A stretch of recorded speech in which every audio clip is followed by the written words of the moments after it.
அன்பார்ந்த மாணவர்களே, அனைவருக்கும் வணக்கம். இது ஐஜி அகாடமி. நான் ஏ செல்வகுமார். 11வது வகுப்பில் எந்த பாடப்பிரிவை எடுத்து படிக்கலாம், இதை பற்றி இப்போது பார்ப்போம். ஏற்கனவே சயின்ஸ் பாடங்கள் படிப்பது மூலம் எந்தெந்த பிரிவில் கல்லூரியில் படிக்கலாம் என்பதை பற்றி பார்த்தோம்.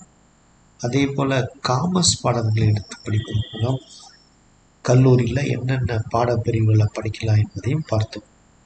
தற்பொழுது ஆர்ட்ஸை பற்றி பார்க்க இருக்கிறோம்.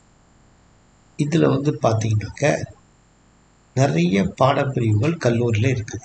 பேச்சுலர் ஆஃப் ஆர்ட்ஸ் அப்படிங்கும்போது Tamil, English, sociology, economics, political science, history, geography.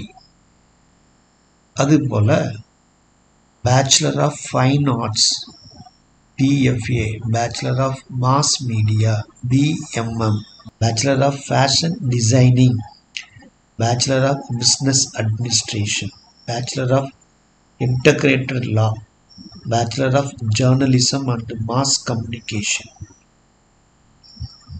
இது போன்ற பாடப்பிரிவுகள்லாம் கல்லூரியில் இருக்குது. அப்போ இந்த கல்லூரியில் இந்தந்த பாடங்களை படிக்க வேண்டும் என்றால் நம்ம 11வது வகுப்பில் ஹிஸ்ட்ரி, எக்கனாமிக்ஸ், காமர்ஸ், அக்கௌண்டன்சி என்ற பாடப்பிரிவு எடுத்து படிக்கலாம்.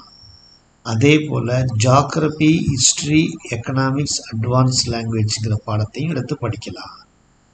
சில பள்ளிகளில் பார்த்தீங்கன்னா computer science, geography, history, economics இருக்கலாம். அதுபோல் ஜியாகிரபி, கம்யூனிகேட்டிவ் இங்கிலீஷ், ஹிஸ்ட்ரி, எக்கனாமிக்ஸ்னு இருக்கலாம். சில பள்ளிகளில் ஜியாகிரபி, ஹிஸ்ட்ரி, எக்கனாமிக்ஸ், பொலிட்டிக்கல் சயின்ஸ்னு இருக்கலாம். சில பள்ளிகளில் ஜியாகிரபி, ஹிஸ்ட்ரி, எக்கனாமிக்ஸ், இந்தியன் கல்ச்சர்னு இருக்கலாம். இப்போ இந்த பாடப்பிரிவுகள்லாம் பொதுவாக இருக்கும். ஆனால் பொதுவாக பார்த்தீங்கன்னாக்க பள்ளிகளில் காணக்கூடிய பாடப்பிரிவுகள் என்னென்ன இருக்கும் அப்படின்னு பார்த்தீங்கன்னா ஃபிசிக்ஸ், கெமிஸ்ட்ரி, பயாலஜி, மேத்தமெட்டிக்ஸ்னு சொல்லிட்டு ஃபஸ்ட் குரூப்னு சொல்லுவோம். அதே போல் physics, chemistry, computer science, mathematics சொல்லிட்டு ஒரு குரூப் இருக்குது. அதே போல் ஃபிசிக்ஸ், கெமிஸ்ட்ரி, பயாலஜி, கம்ப்யூட்டர் சயின்ஸ்னு ஒரு குரூப் இருக்குது. ஃபிசிக்ஸ், கெமிஸ்ட்ரி, பாட்டனி, ஜுவாலஜின்னு ஒரு குரூப் இருக்குது.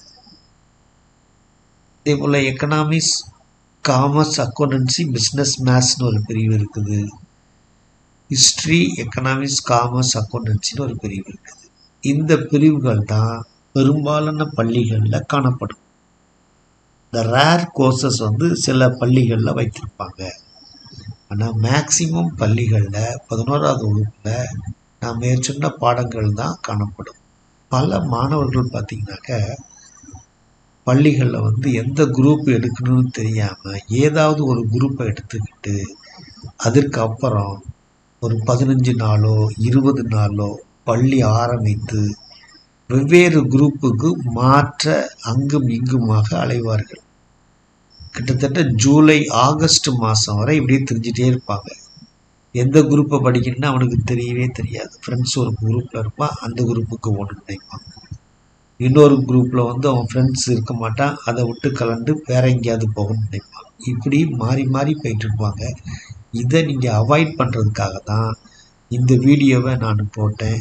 இதை தெளிவாக பார்த்துக்கிட்டு உங்கள் மார்க்கின் அடிப்படையில் நீங்கள் எதை படிக்க வேண்டும் என்பதை நீங்கள் தான் முடிவு செய்ய வேண்டும்.